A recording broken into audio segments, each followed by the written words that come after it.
Okay, if I can have your attention one more time, please, while you're still enjoying your lunch. We're going to bring up our featured speaker today. And what can I say about Drew Miles? Drew Miles, he's not only a great friend, he's a great man. He's the president of Tax Savings Professionals, which is based here in Vero Beach, Florida. When I heard Drew's story, it blew me away. And based on our surveys, folks, you've asked to be encouraged. You've asked to be encouraged with stories, success stories of people that started from zero and rose up. And that's exactly what Drew did. Drew is an attorney from Long Island, New York, and he came down here to Vero Beach. Thank you very much. I haven't lost my twang. He came up here several years ago, and I want you to listen to his story, and then we're going to talk a little bit about that story when he's done. So would you please welcome Drew Miles.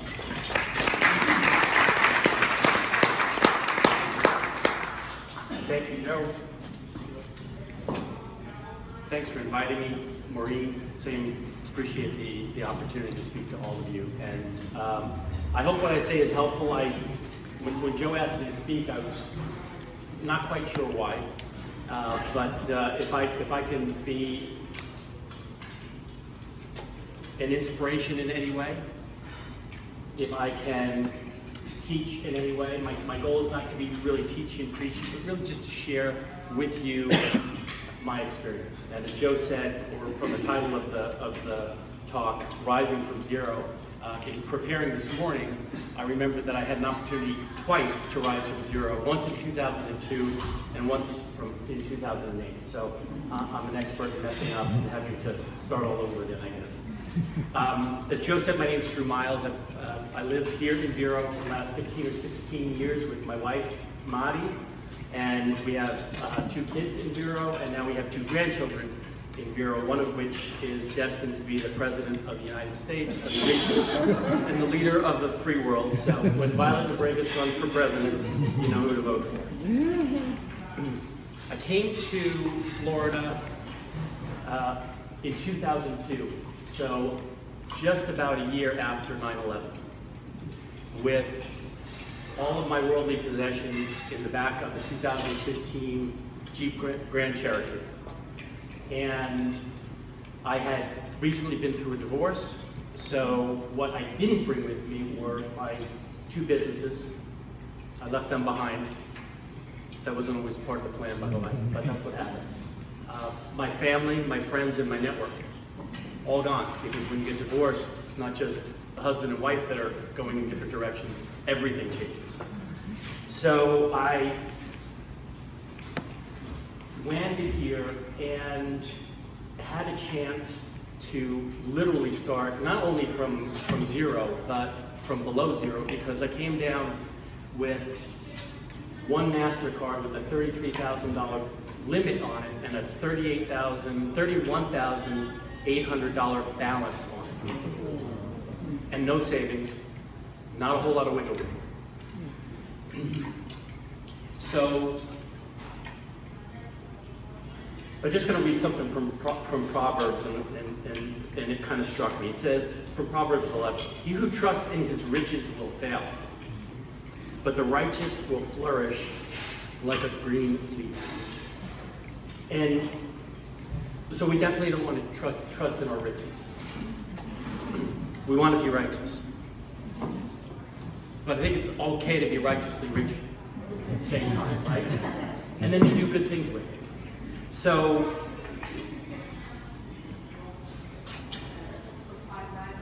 just by a show of hands, I know we have a lot of business owners. How many folks are in business? How many work for somebody else who's in business? Right.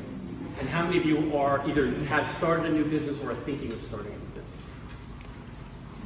Cool. So I'm just going to direct a couple comments to those folks that are starting or thinking about starting, and then I'll kind of transfer over to the folks that are already in business. First thing that I want to suggest to you is, if you have an idea for a new business, and I'm very pro-business, I've been in my own business most of my own life. I grew up in a family business, so I'm very pro-business.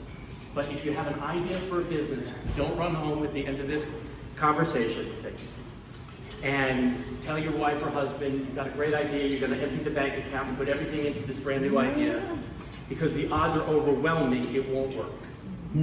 About 80% of new businesses fail, I think, in the first few years, and then another 60 or 80% of that in the next several years.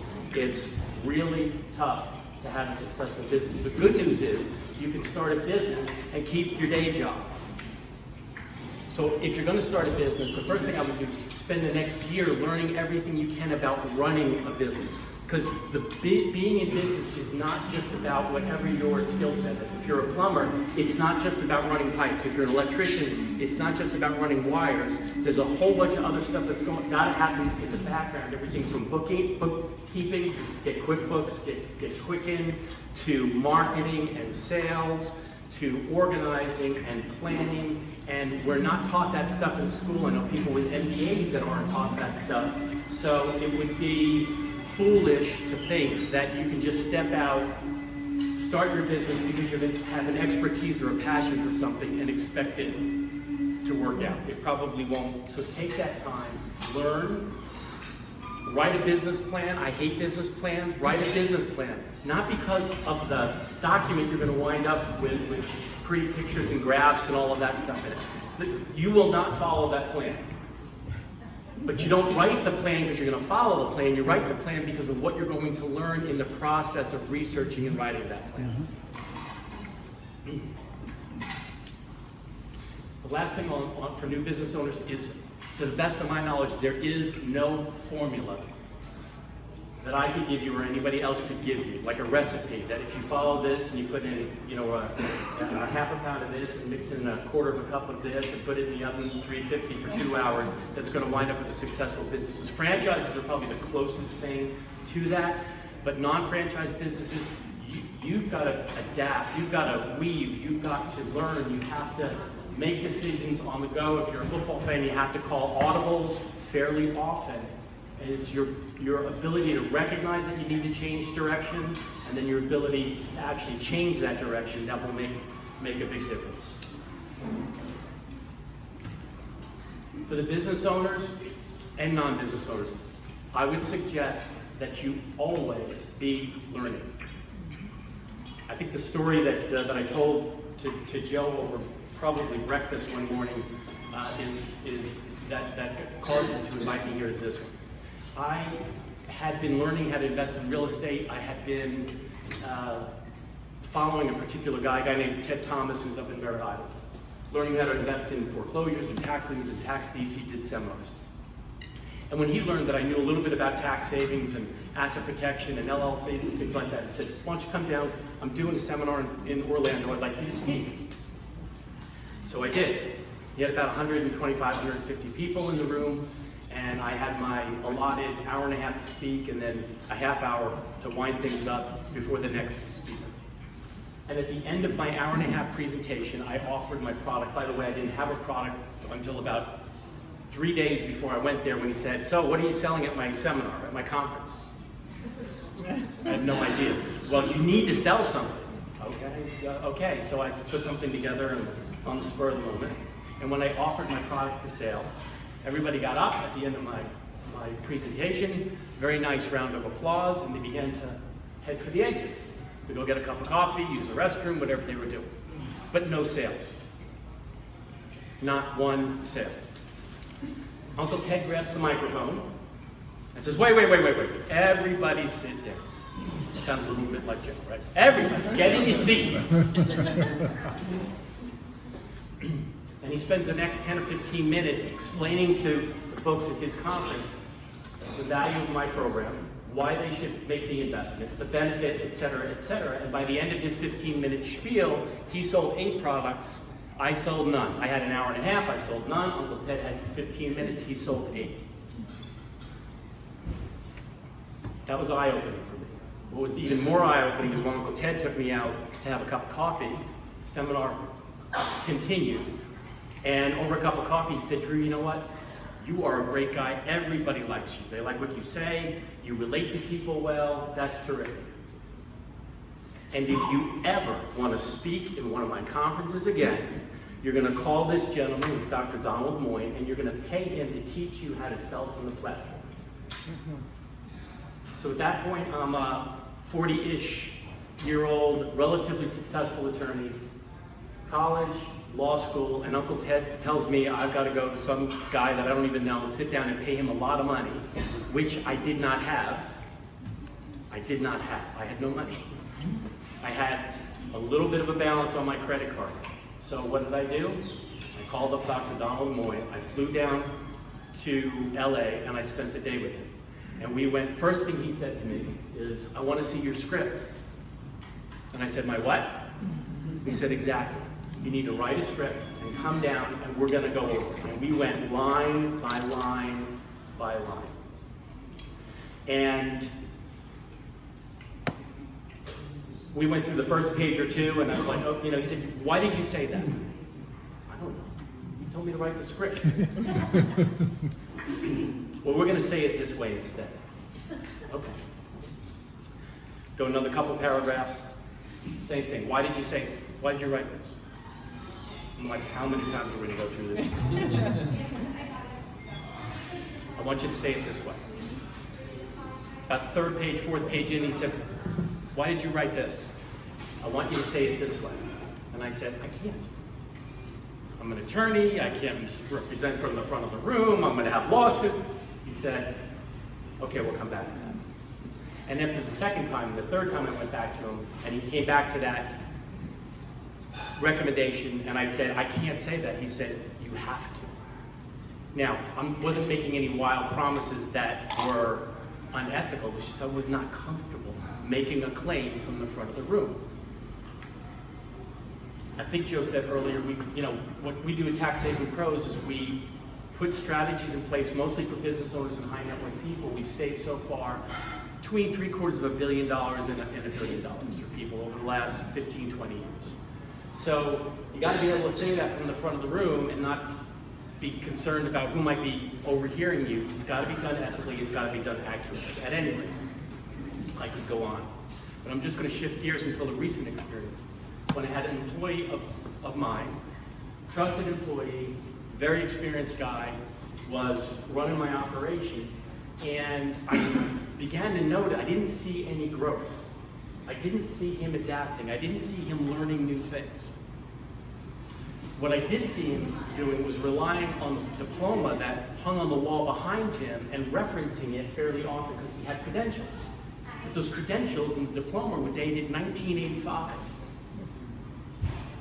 You don't want to be in a position in business where you're basing your success on information that was you last learned in 1985. A few things have changed since then.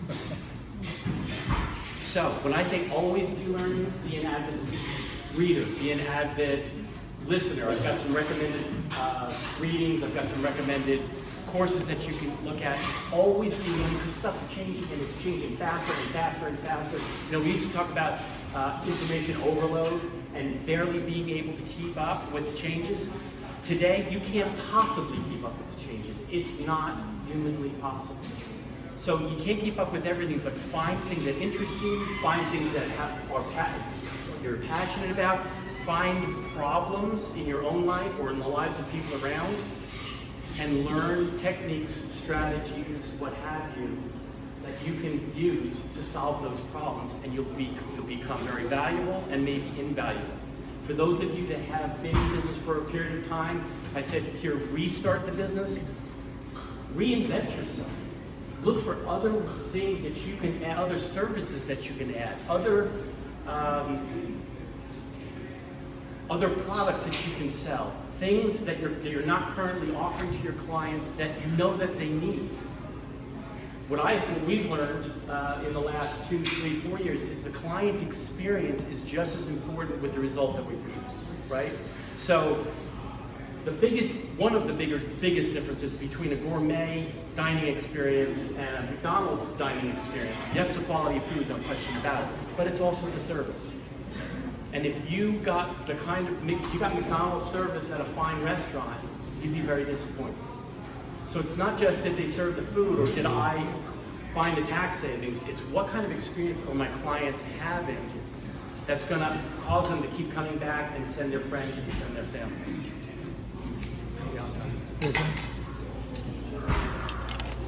Third thing I'd share with you is a lesson that I first learned back when I was working my way to Florida. And I was in California.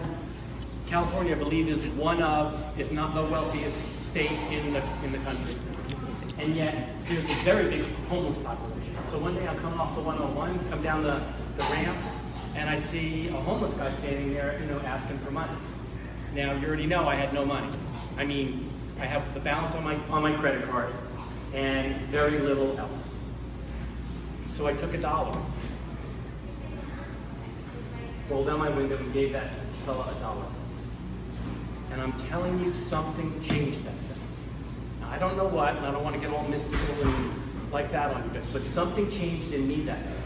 And I think it was, as little as I had, if I could do that with $1, then I was better off than him and probably a lot of other people.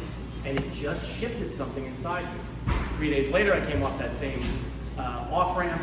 Somebody else was there. I gave them $1. And I began to do that. I began to look for ways, look for excuses to give people something. That's what tithing's all about. You may not be able to start at 10%. Maybe you're at 10%. You may not be able to start there, but maybe you can start with $1 or maybe 1% or 2%. What goes hand in hand with that is something that is talked about as pay yourself first. And I didn't know until I was 40-something years old what that meant. I had no idea what that meant. I had heard about it. I had heard of it. But pay yourself first basically means save some money. A lot of people have very little savings. I know it's tough out there. I get it. But if you don't have some savings, if you don't have something to make an investment with, if I came along and I could promise you 1,000% return on your investment and you didn't have anything to invest, you couldn't be in that investment. So you need to be saving. Back to 2002, I'm in my 95 Jeep Grand Cherokee. I'm driving on the Palmetto. Probably had something to do with the fact that I was near Dolphin Stadium because my engine blew up. I'm a Jets fan. My engine blew up. It cost $2,500 to rebuild that engine. I had no money. Thankfully, Lord sent me a good friend, guardian angel, 85-year-old guy named Herman Bader, who's about this big and about this wide. And Herman got to fix my car. And if he didn't fix my car, I don't know where I would be today. So as tough as it is, look, I started with envelopes, and I put $1 a week in one envelope and $1 a week in the other envelope. And for months and months and months, that's what it was, $1 and $1. And then it was $2 and $2. Now I'm all the way up to $3 on a good week. All the way up to $3. Start it, build on it, and you'll get there. Fourth thing I'd recommend is having a coach, a mentor, and/or a mastermind. And there's all kinds of distinctions between them that we can talk about at another time. Somebody that you go to who's more successful at what you're currently doing than you are, and that's really important. They need to be more successful at what you want to be doing than you currently are. Don't go to your best friend. Don't go to your family. Hey, I got this idea for a business. I'm going to do this and this and this, and what do you think your family's going to say? That's the craziest thing I ever heard of. And then you go to your good friend, and for whatever their reason might be, their motivation might be, their heart might be good, their motivation may or may not be, and they're going to say the same kind of thing. Well, I heard somebody did something just like that, and they lost everything. And they'd be right. 80% of the people lose everything. But they haven't learned how to overcome the challenges that you're yet to face. So go to somebody who has a great idea, take somebody out for a cup of coffee. Call up somebody in your town that's expert at something that you want to be expert in, and take them out for a cup of coffee. Don't let them buy you the cup of coffee. You buy them the cup of coffee. And then listen to them, and as Joe said, do it. Don't just listen, take notes, and then do it.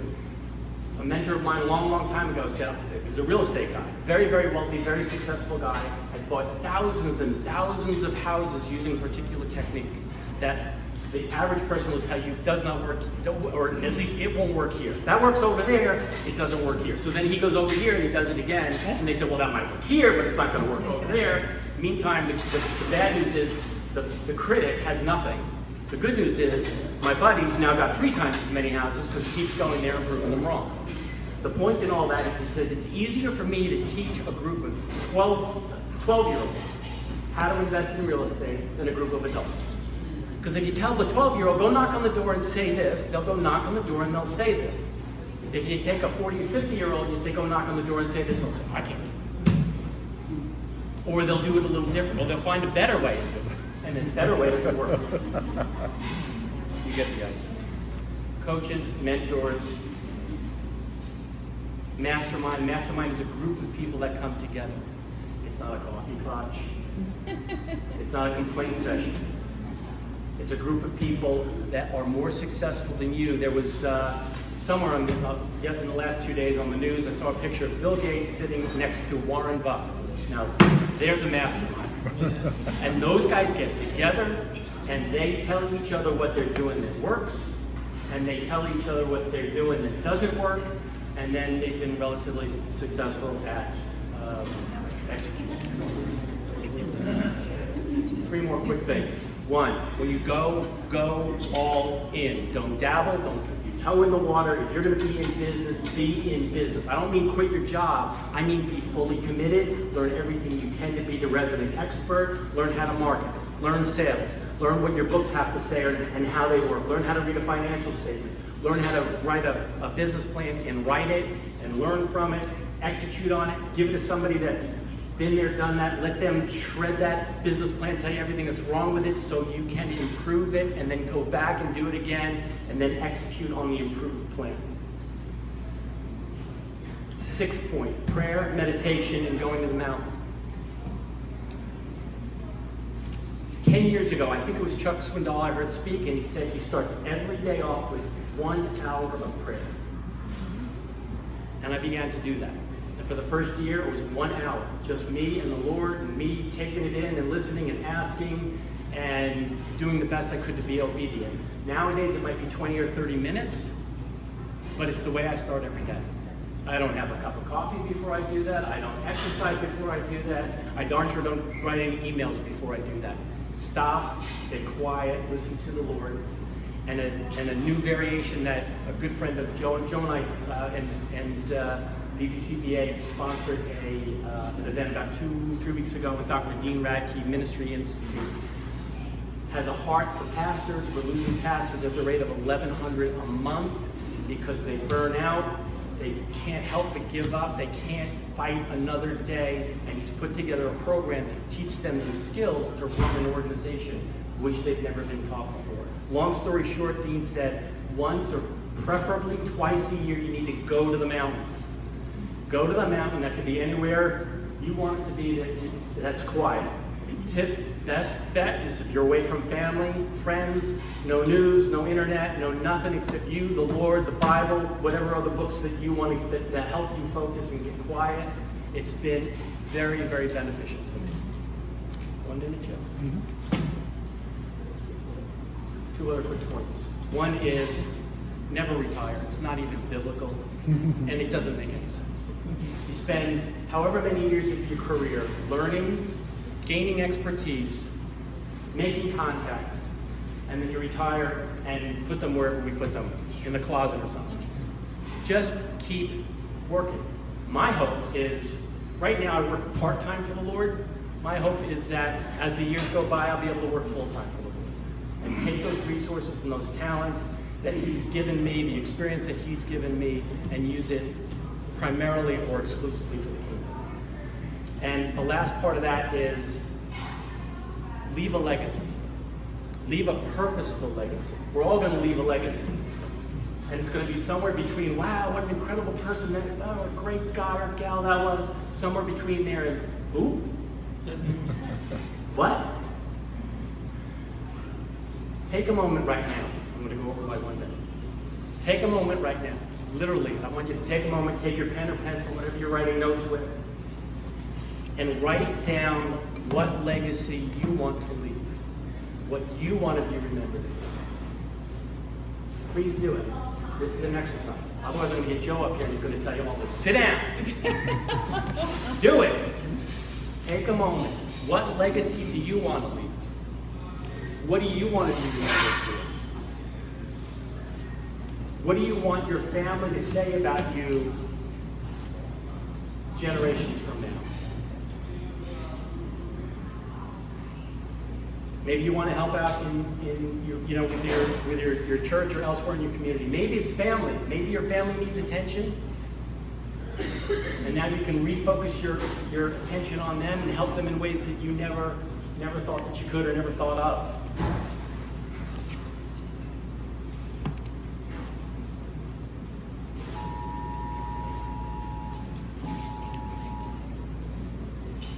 And then as you do that, I'm just going to leave you with one other thought. I can do all things through Christ who strengthens me. And I've learned that without him, I can't do anything that's worthwhile.